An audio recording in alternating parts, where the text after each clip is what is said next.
Mi nombre es Celia Molina y hoy os hablaré sobre mi historia y mi experiencia con el miedo. Primeramente, y como es lógico, empezaremos por el principio. Mi experiencia con el miedo se remonta a 6 años atrás, aproximadamente 5 años y medio, cuando yo entré o me inicié en primero de la ESO. Todo ocurre aproximadamente en el mes de abril. Yo salía de mi casa sobre las 3 del mediodía y me dirigía camino al instituto. Acababa de comer, recuerdo que iba con mucha prisa, que hacía también bastante calor y es cierto que yo iba bastante abrigada para el clima que hacía ese día. Entonces salí de casa con prisas porque llegaba un poco tarde y recuerdo ir caminando por la calle con más gente, con más estudiantes a mi alrededor y justamente todo se desencadena cuando miro hacia arriba y veo que el reloj de la farmacia marca la hora de entrar a clase. Entonces yo ahí, digamos que de alguna manera se me enciende una alarma en la cabeza. Y esa alarma básicamente me mandaba mensajes negativos. Me decía que llegaba tarde, que no me iban a dejar entrar a clase, que me iban a poner una sanción o cualquier cosa que lo único que hacía era aumentar mis prisas y mis nervios. Entonces, justamente cuando miro el reloj de la farmacia y bajo la cabeza, noto que me empieza a doler fuertemente la boca del estómago. Eran unos dolores muy punzantes y, bueno, simplemente lo que pienso es que como he venido corriendo se me ha revuelto un poco el estómago y ya está. Entonces yo sigo caminando y cuando voy a llegar al puente, que justamente a unos pocos metros está el instituto, de repente empiezo a marearme. Todo me empieza a dar vueltas, una sensación muy fuerte de vértigo, como si... La sensación es un poco difícil de describir, pero es básicamente como si tú dejaras de estar en tu cuerpo, como si perdieras el control de tu cuerpo. Entonces en ese momento fue cuando me empecé a asustar y fue cuando recordé cómo anteriormente me había desmayado otras 2 veces y cómo esa sensación siempre había sido señal de que me iba a desmayar.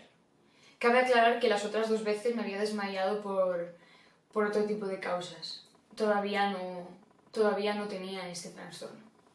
Entonces yo atravieso el puente con mi sensación de mareo y de vértigo, la luz sobre todo se hacía mucho más intensa, me molestaba la vista, cerraba los ojos a pesar de llevar gafas, empecé a ver borroso, la gente no la podía enfocar con claridad, los sonidos se me empezaron a hacer mucho más intensos, sobre todo mi respiración se empezó a acelerar, el corazón me palpitaba muy rápido, tenía taquicardias, me sudaban las manos, mi cuerpo estaba empezando a acelerarse, pero yo no sabía lo que me estaba pasando, solamente sabía que me iba a desmayar pronto. Entonces, de repente, lo que recuerdo es que dejé de ver, es decir, empecé a ver manchas amarillas a mi alrededor y en ese momento mi alarma no solo sonó, sino que explotó. Me empezaron a saltar un montón de pensamientos negativos de me estoy muriendo, tengo una enfermedad, me está pasando algo malo, me va a dar un ataque, voy a tener que ir al hospital, un montón de mensajes negativos a mi cerebro. Eso solamente hacía que empeorar la situación.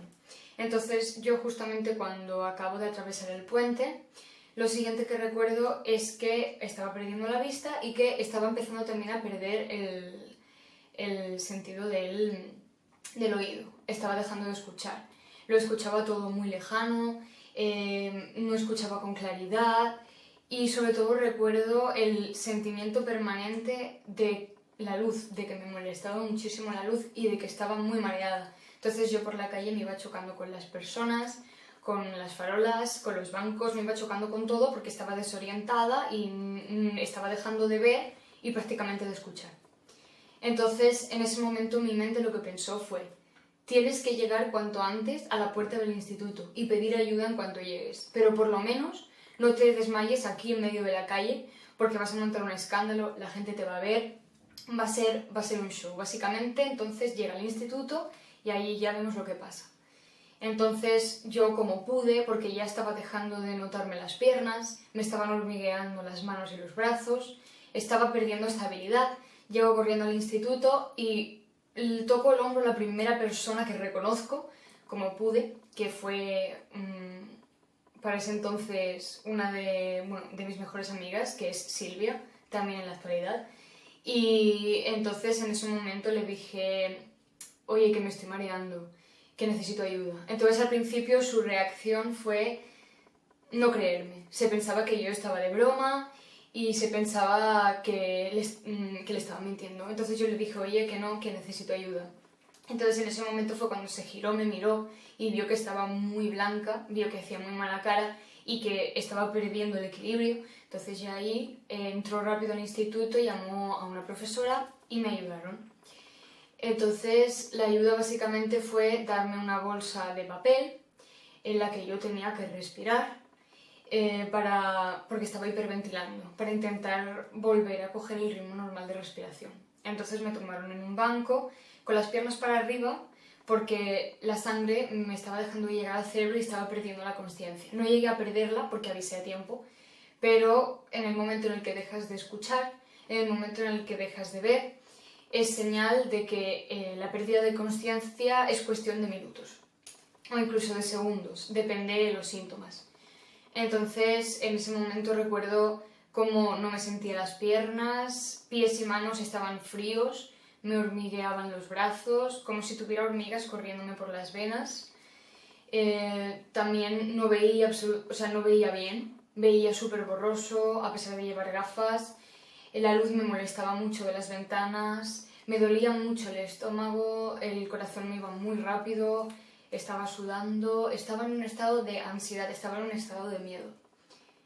Entonces, no recuerdo con exactitud cuánto tiempo yo estuve tumbada en el suelo, pero aproximadamente fue una hora y media las que estuve en el suelo, porque cada vez que intentaban incorporarme volvía a marearme otra vez. Entonces, la reacción por parte de la gente que estaba alrededor fue ir donde yo estaba y reírse de mí, decir que era una exagerada, burlarse de mi cara, decir que si estaba haciendo gestos raros con la cara, que me pasaba. Básicamente las reacciones sociales de la gente eran de risa, de cachondeo y de alarma también. Entonces las profesoras pensaron en llamar a una ambulancia, cosa que a mí todavía me puso más nerviosa.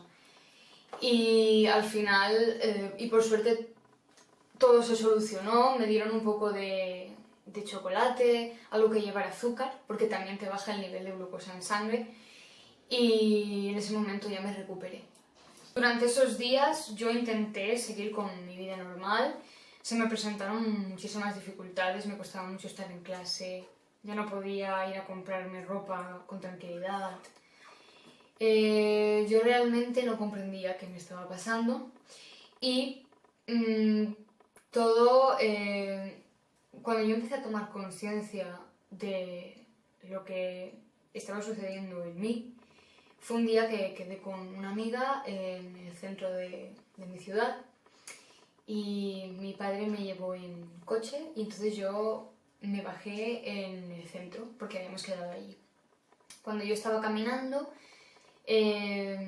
yendo hacia el lugar donde había quedado, las paredes de los edificios que tenían a mi alrededor y también estaba la iglesia, entonces empezaron a literalmente caerse encima, todo se me estrechaba, yo notaba que se me caía encima el cielo, los edificios, notaba esa sensación de vértigo, notaba esa inestabilidad, entonces me tuve que sentar en un banco de piedra y recuerdo que la fobia, el miedo y la angustia que me invadieron en ese momento me impidieron echar valentía a la situación y decir, voy a quedar con mi amiga, me voy a ver con mi amiga independientemente de lo que me está sucediendo. Entonces yo llamé a mi padre y le dije que me volviera. Llamé a mi padre a los 2 minutos de que me dejara y le dije que me volviera a buscar, que no me encontraba bien. Entonces yo me subí al coche y es cuando mi padre paró en un parking que estaba cerca del sitio, entonces ahí me preguntó que qué me pasaba, que por qué me encontraba mal, que por qué últimamente no me paraba de pasar esto. Entonces fue ahí cuando estas palabras salieron solas, no las pensé, fueron espontáneas. Ahí es cuando yo dije, tengo miedo de salir a la calle, me asusta salir de casa. Fueron las primeras palabras racionales que clavaban el diagnóstico que yo tenía en ese momento, desde que me dio el primer ataque que he contado anteriormente. Entonces en este momento fue cuando yo tomé conciencia de mi problema, le puse cara y le puse nombre a lo que me estaba sucediendo. Esto realmente es el primer paso, ponerle nombre, poner cara y expresar, reconocer que tienes un problema, es el primer paso para superar y para mejorar en ese trastorno. Entonces ya es en este momento cuando empiezan las citas médicas, para comentar mis síntomas, para hacerme pruebas y descartar cualquier enfermedad física o orgánica que me pudiera estar ocasionando esto. El diagnóstico fue trastorno de ansiedad con agorafobia. E incluso también tenía algunos rasgos de fobia social y sobre todo también me diagnosticaron hipocondría, es decir, soy una persona muy hipocondríaca también. Para los que no sepan qué quiere decir hipocondríaco, lo explicaré de forma un poco banal. Básicamente es una persona que a cualquier síntoma físico que tiene en su cuerpo lo agrava mentalmente, se cree que ya tiene una enfermedad o se empieza a hacer paranoias en la cabeza de que tiene algo malo. Esos pensamientos en la cabeza le agravan el síntoma físico que tiene. Por ejemplo, a mí me empieza a doler el estómago, empiezo a pensar que tengo una úlcera, empiezo a pensar que al igual tengo una hemorragia, y cada vez empiezo a pensar que tengo cosas más graves, entonces eso aumenta mi ansiedad y empiezo a tener lo que se llama la somatización, que es decir, tú te provocas los síntomas psicológicamente, cuando realmente tú físicamente estás completamente sano. Es decir, es como una enfermedad que tú te creas psicológicamente. Entonces, el diagnóstico principal, como he dicho, fue trastorno de ansiedad con agorafobia. Básicamente, el trastorno de ansiedad consiste en crisis de ansiedad causada normalmente por nervios, sobre todo por una fobia concreta a algo, por malas experiencias, por experiencias postraumáticas, por causas muy diversas. Se puede desencadenar un trastorno de ansiedad, incluso puede ser normalmente una cosa puntual. Estás nervioso por un examen, estás nervioso porque has tenido un problema con alguien y en ese momento se desencadena una crisis de ansiedad. Es lo más común. En mi caso era un trastorno de ansiedad totalmente generalizado, no era algo puntual, de hecho es algo que todavía sigo padeciendo. Y la agorafobia literalmente se define como miedo a los espacios abiertos. Sería lo contrario a la claustrofobia, que es miedo a los espacios cerrados. Entonces lo que a mí me sucede es que cuando estoy en una plaza, en un supermercado, en un hipermercado, cuando estoy en una tienda, cuando estoy en un sitio muy amplio, con mucha iluminación, con mucha gente, se me disparan los síntomas de ansiedad. Es la fobia que yo tengo. Pero sobre todo y especialmente, sí tengo una fobia que me domina, y esta fobia es el miedo al miedo. Es decir, para explicarlo más claramente, es el miedo a volver a tener miedo a desmayarme. Es un poco complejo de entender. La gente que no padece esta enfermedad probablemente no haya entendido esta parte, pero yo he intentado explicarlo lo mejor que he podido con palabras. Como yo me desmayé digamos, la experiencia que he contado inicialmente, cuando yo empecé la ESO, entonces yo cogí miedo a volver a salir a la calle porque mi cerebro cogió una fobia totalmente irracional. Esta fobia era que cada vez que yo saliera por la puerta de mi casa me iba a volver a desmayar y me iba a volver a pasar lo mismo. Es totalmente irracional porque si estás físicamente sano, esto no tiene por qué ocurrir. Es más, el desmayo es bastante poco común en una persona sana. Pero, como he dicho, es una fobia irracional y es producto de tu mente. Es muy difícil controlar la mente. El poder de la mente siempre digo que es increíble, que la mente hace prácticamente todo. La mente para mí lo es todo. Antes de seguir contando mi experiencia, aclararé una serie de términos que iré mencionando durante la entrevista y que es importante que se conozcan. Yo siempre utilizo una metáfora para hablar de mi ansiedad y es cómo utilizo un símil, como tener una sirena de ambulancia en la cabeza. Entonces, esta sirena puede sonar, también más adelante diré que puede explotar o que simplemente puede encenderse la luz. Entonces, hay diferentes niveles de ansiedad con los que yo relaciono esta sirena que hay en mi cabeza. Cuando la sirena se enciende, básicamente para mí es el nivel mínimo de ansiedad. Es cuando pensamientos negativos empiezan a invadirme y cuando empiezo a notar que me sudan las manos.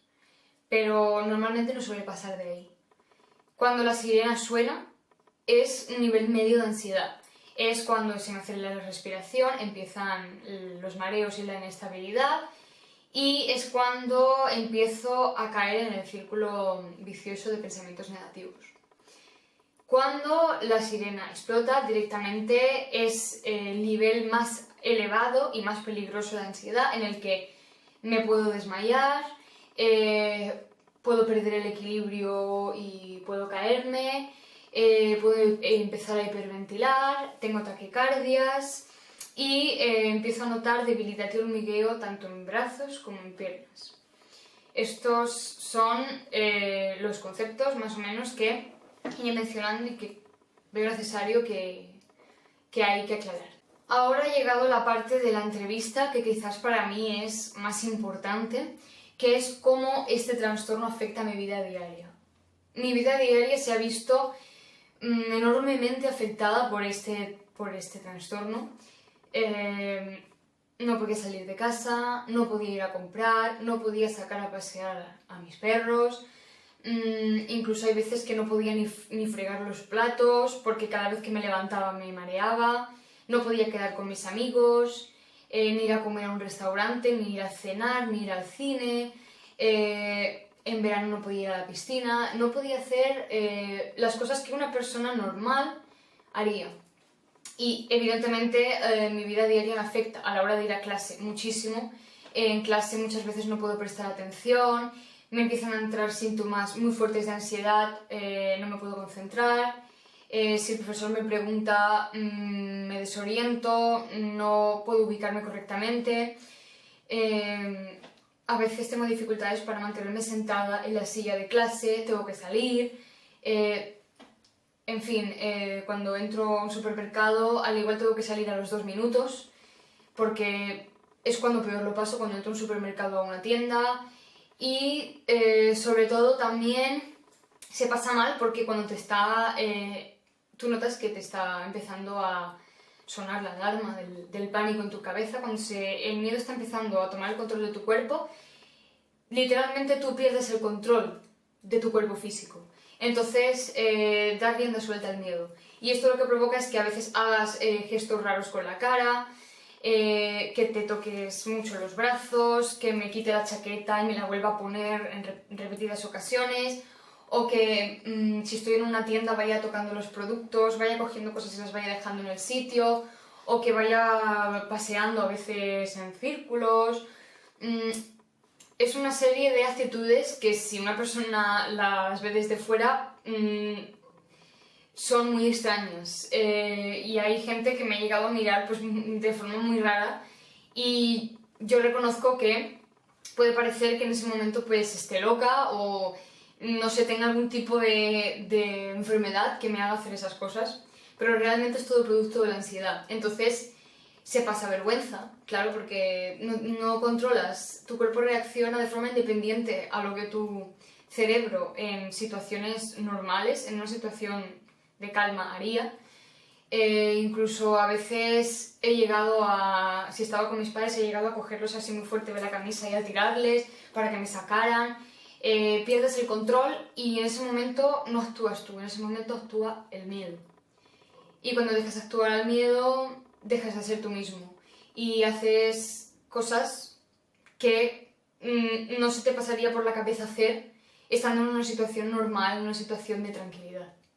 Entonces, evidentemente afecta mucho a la vida diaria, también te encuentras mal, físicamente muy cansado, no tienes ganas de hacer cosas, a veces tienes un poco de depresión, ya que van ligados. Y sí, es una enfermedad que sin duda cambia totalmente tu vida, incluso la forma de ver las cosas. Yo ahora aprecio muchísimo poder ir de casa al instituto, del instituto a casa, escuchando música, yo sola por la calle, y para mí poder hacer eso con total normalidad, como una persona normal, como era antes de que me pasara todo esto, para mí eso es increíble. Yo no soy una persona que pida cosas materiales, simplemente estar sana y poder hacer una vida normal es mi máximo deseo ahora mismo. Yo soy feliz saliendo con mis amigos, levantándome cada mañana con energía, pudiendo comer incluso sin que luego me siente mal, pero sobre todo poder ir a un supermercado o poder ir a una tienda de ropa y tranquilamente, como una persona normal, elegir con su debido tiempo, probarme la ropa, en fin, las acciones que una persona ni siquiera se para a pensar, estar en un supermercado y escoger entre 1000 productos diferentes, pararte, leer, para mí eso lo es todo y para mí es un gran tesoro poder hacer eso. Realmente las pequeñas cosas de la vida, cuando te pasa algo así, pues las empiezas a apreciar un montón y cambias totalmente tu percepción de lo que realmente es importante en esta vida. Otra de las cuestiones de esta entrevista es si mi fobia me ha generado problemas sociales o problemas físicos, y si es así, ¿cuáles son? En ambos casos la respuesta es sí. Esta fobia genera problemas físicos y sociales. Empecemos por los físicos. Los problemas físicos, en mi caso, ya que esto se manifiesta de forma diferente en cada persona, sí que es verdad que hay unos síntomas que suelen ser generales, suelen ser comunes en los pacientes que tenemos este trastorno. Cada persona, después, cada organismo es diferente, entonces cada cuerpo reacciona de manera diferente ante el miedo. En mi caso fue muchos dolores de estómago, así como de vientre, especialmente falta de respiración, causa también, en mi caso fueron erupciones cutáneas, psoriasis causada por nervios, en codos, en pecho y en espalda, también causa falta de apetito, pérdida de peso, dolores de cabeza, cansancio, mareos y en casos muy extremos me ha llegado a causar también vómitos. Y también en casos también, como he dicho antes, extremos, se me ha llegado a dormir alguna mano o algún brazo. Pero sobre todo son problemas digestivos, en mi caso, ya que normalmente el miedo suele afectar especialmente al sistema digestivo. También me ha causado muchas contracturas, especialmente el lumbago y contracturas en el trapecio. A causa de los nervios tiendes a tensar la musculatura, es un reflejo del cuerpo, entonces al tensar esta musculatura durante muchas horas causa contracturas y estas contracturas a su vez tienen consecuencias. Entonces la ansiedad a nivel físico no trae absolutamente ningún síntoma positivo. Es malestar, es una angustia permanente y esta angustia y este miedo se manifiestan en forma de estos síntomas físicos. Entonces, pasamos al siguiente apartado, problemas sociales, muchos problemas sociales. Cuando le cuentas esto a la gente, a tus amigos más cercanos, te rechazan, no todos, pero hay gente que te rechaza, incluso se han reído, han dicho pues vaya problema, si yo no puedo salir de mi casa, me quedo jugando a la Play o me quedo con el móvil y ya ves, no voy al instituto de maravilla todo el día en el sofá. No entiendo cuál es tu problema. Me han llegado a decir frases así, o me han llegado, no me han creído, o como en la televisión se han creado muchos mitos sobre la agorafobia, me han llegado a hacer preguntas muy extravagantes, hay gente que sí que me ha dejado de lado, gente que ha empezado a mirarme y a tratarme como si fuera una persona muy rara, como si tuviera alguna enfermedad mental grave, tipo, no sé, como si estuviera loca. Sí, con las enfermedades mentales hay un estigma social muy grande. Y sobre todo en el momento en el que te da el ataque y estás en público, la gente se ríe de ti, te mira muy extraño, incluso se acercan, se me han acercado a la cara y me han mirado de forma extraña, como si fuera un ser de otro planeta.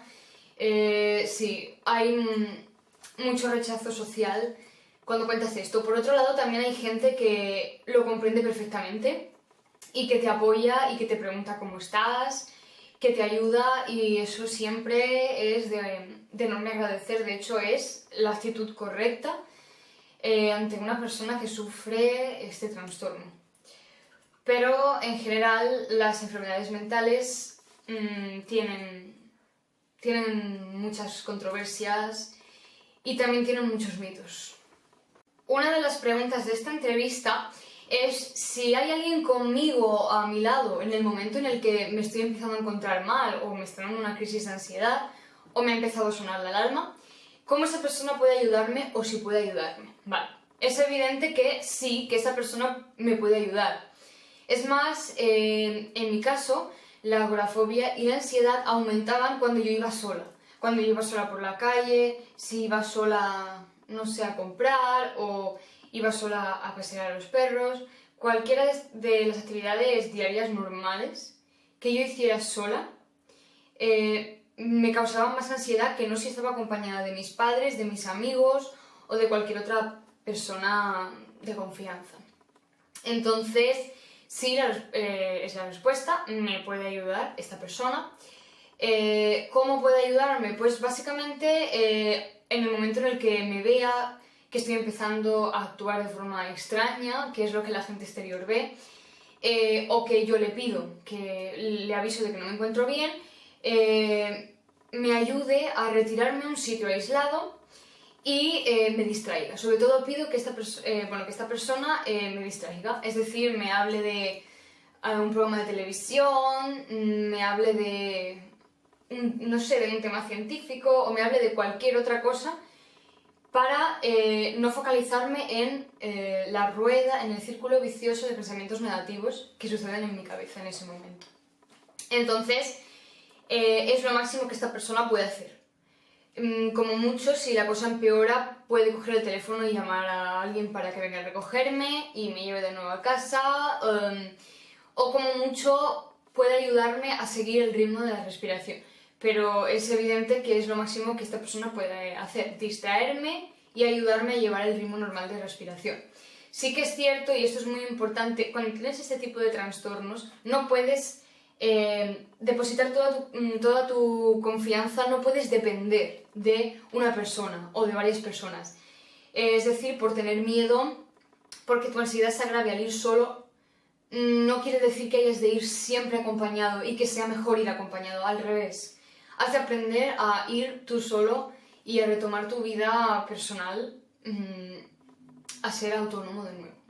Porque si toda esta confianza la depositas en una persona o en un grupo de personas, piensa que no siempre estas personas van a estar a tu lado, ya sea porque van a sitios diferentes, porque trabajan, porque tienen su vida diaria y no siempre van a estar ahí contigo. Entonces has de aprender a valerte por ti mismo y a ser autónomo. Entonces es muy importante que, a pesar de que tengas una persona de referencia para que te ayude, no volverte dependiente de esta persona. Es muy importante esto.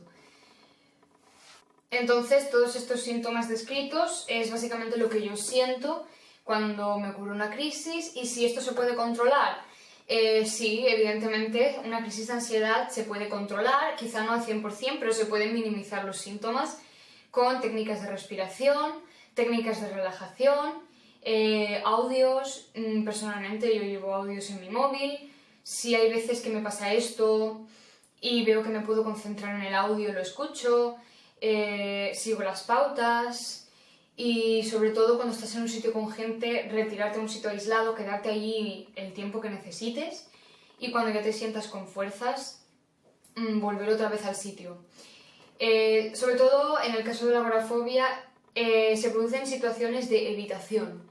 Es decir, la persona evita hacer lo que le produce miedo. En mi caso, yo evitaba salir de mi casa porque lo que me daba miedo era salir de mi casa y volverme a desmayar otra vez. Entonces, yo evitaba ir a supermercados, evitaba quedar con mis amigos, evitaba ir a dar una vuelta por la ciudad. Evitaba todo lo que me causaba miedo. ¿Por qué? Porque cuando yo me exponía al miedo me encontraba muy mal. Físicamente y psicológicamente, cuando te expones a una fobia tan intensa, sientes una angustia tan fuerte, no tienes ganas de que se repita. No tienes ganas de volver a sentir lo mismo. Entonces, digamos que se producen conductas de evitación en las que tú prefieres quedarte en casa, hoy no salgo, mejor hoy me quedo en casa. Y cuanto más evitas exponerte al miedo, más grande se hace este miedo. Cuanto más tiempo, por ejemplo, pase sin que yo vaya al supermercado, si pasan 2 meses y yo no he ido a un supermercado y al cabo de esos 2 meses voy, es muy probable que tenga que salir del supermercado a los 5 minutos o menos. La exposición gradual y prolongada a las situaciones que producen miedo son las que al final te acabas habituando. Al fin y al cabo, lo que hace la medicación es que tú te expongas a todas estas situaciones, veas que estás calmado, y cuando tu cerebro se ha dado cuenta de que saliendo de casa no te pasa nada, es cuando realmente tú te das cuenta de que realmente la fobia no es real, realmente no es para tanto. Tienes una concepción equivocada. Y realmente es cuando abres los ojos. Entonces es muy importante a la hora de también moderar estas crisis, no evitar las situaciones que nos dan miedo, sino exponernos de manera progresiva y prolongada, saliendo cada día un poco más, salir al portal y quedarse allí un rato, del portal ir al otro edificio, del edificio ya ir un poco más allá, y habrá días en los que has recorrido una distancia mayor que el día anterior, pero al cabo de una semana, por ejemplo, yo he logrado hacer 100 metros, más allá de mi casa, pero al cabo de una semana solo puedo recorrer 20. Estas recaídas son totalmente normales, pero piensa que si ese día haces 20, al otro día al igual haces 200. Son recaídas que son normales y no nos han de desanimar, no hemos de tener pensamientos como ya he vuelto otra vez, esto no va a cambiar, porque eso solo hace que empeorar la causa. Entonces es eso, la exposición progresiva, técnicas de respiración, CDs de relajación, mucho trabajo mental para intentar aumentar el control que tiene cada persona sobre la mente. Es muy importante. Aquí finaliza esta entrevista, pero antes de terminar me gustaría agradecer a Ismael esta posibilidad, ya que para mí, a nivel personal, es una gran terapia y también me sirve como ayuda, o es una fuente para ayudar a crecer y a mejorar a nivel personal. Y además también ayudo a visibilizar más este trastorno, así como a desmitificar todo lo que la televisión y el cine han creado acerca de esta enfermedad. Así pues, muchas gracias por vuestra atención y espero que hoy hayáis aprendido algo nuevo.